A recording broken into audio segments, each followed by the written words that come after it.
नमस्कार, मैं हूं सुजाता सैनी और आप देख रहे हैं इंडिया स्पीक्स डेली। आज के प्रमुख समाचार। एनआरसी के लिए आवेदन नहीं किया तो नहीं मिलेगा आधार कार्ड। असम सरकार की कैबिनेट ने लिया बड़ा फैसला। भारत में वन नेशन वन इलेक्शन पर अभी तक क्या क्या हुआ है। उत्तराखंड में समान नागरिक संहिता यूसीसी लागू करने की प्रक्रिया का विस्तृत विश्लेषण। और अब समाचार विस्तार से। असम सरकार ने हाल ही में एक ऐतिहासिक निर्णय लिया है, जिसके तहत जिन लोगों ने राष्ट्रीय नागरिक रजिस्टर यानी कि एनआरसी के लिए आवेदन नहीं किया है, उन्हें आधार कार्ड जारी नहीं किया जाएगा। मुख्यमंत्री हिमंत विश्व शर्मा ने इस निर्णय के पीछे की वजह बताते हुए कहा कि यह कदम असम में बांग्लादेश से होने वाली अवैध घुसपैठ को रोकने के लिए उठाया गया है। कैबिनेट का निर्णय। यह महत्वपूर्ण फैसला असम कैबिनेट की हाल ही में हुई बैठक में लिया गया। बैठक में निर्णय लिया गया कि एनआरसी में पंजीकरण उन नागरिकों के लिए अनिवार्य होगा जो आधार कार्ड के लिए आवेदन करना चाहते हैं। इस कदम का उद्देश्य राज्य में अवैध प्रवासियों की पहचान करना और उन्हें सरकारी सुविधाओं को अवैध रूप से प्रयोग करने से रोकना है। मुख्यमंत्री हिमंत विश्व शर्मा ने कहा, हमारे राज्य में अवैध प्रवास एक गंभीर समस्या है और यह निर्णय राज्य की सुरक्षा और स्थिरता को बनाए रखने के लिए आवश्यक है। एनआरसी पंजीकरण के माध्यम से हमें राज्य के वैध नागरिकों की स्पष्ट तस्वीर मिलेगी। आधार कार्ड के आवेदन पर इसका प्रभाव पड़ेगा। इस फैसले के बाद यदि किसी व्यक्ति या उसके परिवार ने एनआरसी में पंजीकरण नहीं कराया है, तो उनका आधार कार्ड आवेदन स्वतः अस्वीकृत हो जाएगा। यह प्रक्रिया असम राज्य के नए निर्देशों के तहत लागू की जाएगी। आधार कार्ड जो सरकारी योजनाओं और सेवाओं का लाभ उठाने के लिए आवश्यक है, अब केवल उन्हीं को दिया जाएगा जो एनआरसी में सूचीबद्ध होंगे।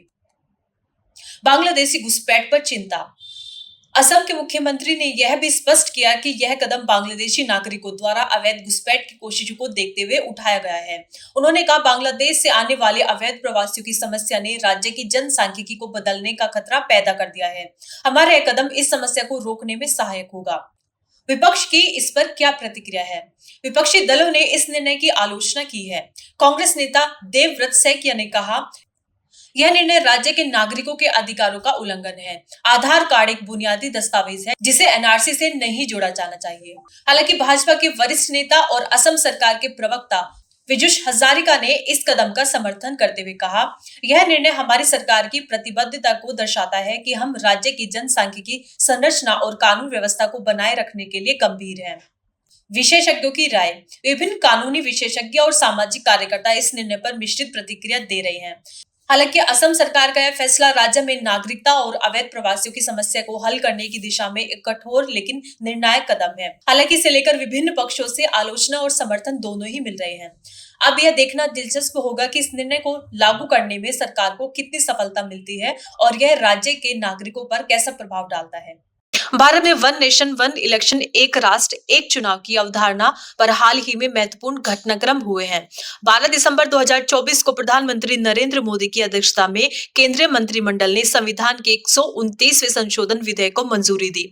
इस विधेयक का मुख्य उद्देश्य लोकसभा और राज्यों की विधानसभाओं के चुनाव एक साथ कराना है। यह निर्णय देश में बार बार होने वाले चुनावों से बचने और संसाधनों की बचत के उद्देश्य से लिया गया है। विधेयक का प्रस्तुतिकरण 17 दिसंबर 2024 को कानून मंत्री अर्जुन राम मेघवाल ने लोकसभा में संविधान के 129वें संशोधन विधेयक और केंद्र शासित प्रदेश कानून संशोधन विधेयक पेश किया था। अर्जुन राम मेघवाल ने कहा, यह विधेयक देश में स्थिरता और विकास को बढ़ावा देने के लिए एक महत्वपूर्ण कदम है। सरकार का इसमें क्या पक्ष है? प्रधानमंत्री नरेंद्र मोदी ने इस पहल को भारत के लोकतंत्र को सशक्त बनाने वाला कदम बताया। उन्होंने कहा, बार बार चुनाव न केवल संसाधनों का दुरुपयोग है बल्कि विकास कार्यों में भी बाधा उत्पन्न करता है। वन नेशन वन इलेक्शन के माध्यम से हम इन समस्याओं का समाधान करेंगे। विपक्ष की इस पर प्रतिक्रिया। विपक्षी दलों ने इस विधेयक का विरोध किया है। कांग्रेस नेता मल्लिकार्जुन खड़गे ने कहा, यह विधेयक संविधान के संघीय ढांचे के खिलाफ है। यह राज्यों की स्वायत्तता को खतरे में डाल सकता है। टीएमसी प्रमुख ममता बनर्जी ने इसे लोकतंत्र पर हमला बताया और कहा, यह कदम केंद्रीय दलों की भूमिका को कमजोर करेगा और केंद्र की शक्ति को बढ़ाएगा। विशेषज्ञों की इसमें क्या राय है? सरकार के पक्ष में विशेषज्ञों की राय। प्रशासनिक विशेषज्ञ जी पार्थसारथी ने कहा, यह कदम प्रशासनिक सुधार की दिशा में क्रांतिकारी पहल है। इससे चुनावी खर्च और समय की बचत होगी। वित्तीय विशेषज्ञ अरविंद पानघड़िया ने कहा, बार बार चुनाव से सरकारी खजाने पर बोझ पड़ता है। एक साथ चुनाव से यह खर्च कम होगा और संसाधनों का बेहतर उपयोग हो सकेगा। सरकार के इस निर्णय के विरोध में विशेषज्ञ की क्या राय है? चुनावी विश्लेषक योगेंद्र यादव ने कहा, इस निर्णय से केंद्रीय दलों और उनकी लोकतांत्रिक भूमिका कमजोर हो सकती है। यह प्रणाली बड़े दलों को अनुचित लाभ पहुंचा सकती है। इस विधेयक के समर्थन और आलोचनाओं में लोगों ने क्या-क्या कहा है? इस अवधारणा के समर्थकों का मानना है कि चुनावी खर्च में कमी आएगी, प्रशासनिक कार्यों में बाधा कम होगी, विकास कार्यों में तेजी आएगी। जबकि आलोचकों का तर्क है कि यह प्रणाली क्षेत्रीय दलों की भूमिका को सीमित कर सकती है, लोकतांत्रिक प्रक्रिया पर नकारात्मक प्रभाव पड़ सकता है, राज्यों के अधिकारों का हनन हो सकता है। निष्कर्ष, वन नेशन वन इलेक्शन का विचार भारतीय चुनाव प्रणाली में एक महत्वपूर्ण परिवर्तन ला सकता है। हालांकि इसे लागू करने से पहले इसके कानूनी और राजनीतिक प्रशासनिक पहलू पर गहन विचार विमर्श की आवश्यकता है।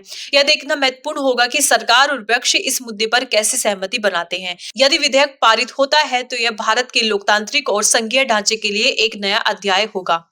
उत्तराखंड में समान नागरिक संहिता यानी कि यूसीसी लागू करने की प्रक्रिया में अभी तक क्या-क्या हुआ है? समान नागरिक संहिता यूसीसी को लेकर उत्तराखंड में हाल ही में कई महत्वपूर्ण घटनाक्रम हुए हैं। यह मुद्दा लंबे समय से चर्चा में रहा है, लेकिन उत्तराखंड ने इसे लागू करने के लिए ठोस कदम उठाने वाले पहले राज्यों में स्थान प्राप्त कर लिया है। घटनाक्रम अभी तक क्या-क्या हुए हैं? यूसीसी पर समिति का गठन। मार्च 2022 को उत्तराखंड विधानसभा चुनाव के बाद मुख्यमंत्री पुष्कर सिंह धामी ने समान नागरिक संहिता लागू करने की घोषणा की थी। 27 मई 2022 को उत्तराखंड सरकार ने इस पर एक विशेषज्ञ समिति का गठन किया था। इसकी अध्यक्षता सुप्रीम कोर्ट की सेवानिवृत्त जज रंजना प्रकाश देसाई कर रही हैं। समिति का कार्य, समिति ने राज्य भर में लोगों से सुझाव मांगे। इसके लिए कई जन सुनवाई और चर्चाओं का आयोजन किया गया। 15 अक्टूबर 2023 तक समिति ने अपनी रिपोर्ट को अंतिम रूप दे दिया था। रिपोर्ट में धार्मिक, सामाजिक और कानूनी विशेषज्ञों के विचारों को शामिल किया गया था। कैबिनेट की मंजूरी। 5 दिसंबर 2023 को उत्तराखंड सरकार की कैबिनेट ने समिति की सिफारिशों को मंजूरी दे दी थी। इसके बाद समान नागरिक संहिता के मसौदे को तैयार किया गया था। यूसीसी लागू करने की घोषणा।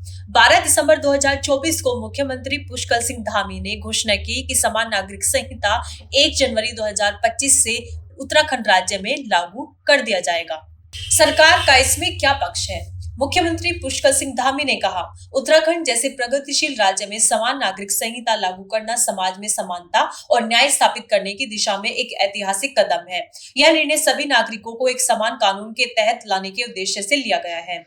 कानून मंत्री सुबोध उनियाल ने कहा, यह कदम न केवल राज्य के विकास को बढ़ावा देगा बल्कि समाज में एकता और अखंडता को भी सुदृढ़ करेगा। यूसीसी के विरोध में विपक्ष ने क्या कहा?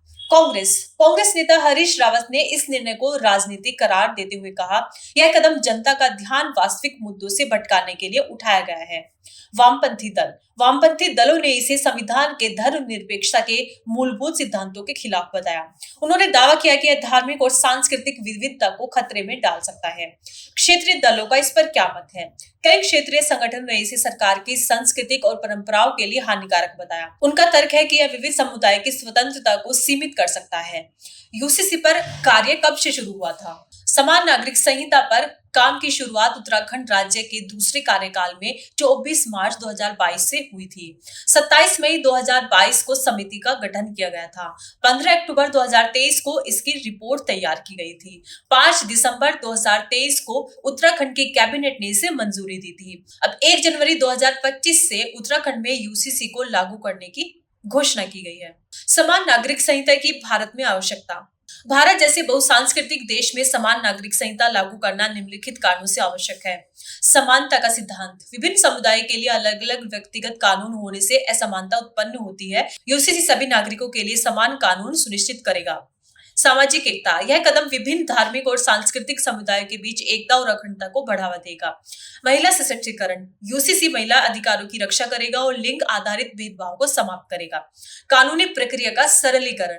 वर्तमान में विभिन्न व्यक्तिगत कानूनों के कारण कानूनी प्रक्रिया काफी जटिल हो जाती है। यूसीसी के माध्यम से इन प्रक्रियाओं को सरल बनाया जा सकता है। धर्मनिरपेक्षता को बढ़ावा। यह कानून राज्य के धर्मनिरपेक्ष स्वरूप को मजबूत करेगा और सभी धर्मों के लिए समान नियम लागू करेगा। उत्तराखंड में समान नागरिक संहिता लागू करना एक ऐतिहासिक और साहसिक कदम है। हालांकि इसे लागू करने के दौरान धार्मिक और सांस्कृतिक विविधता का सम्मान करना आवश्यक है।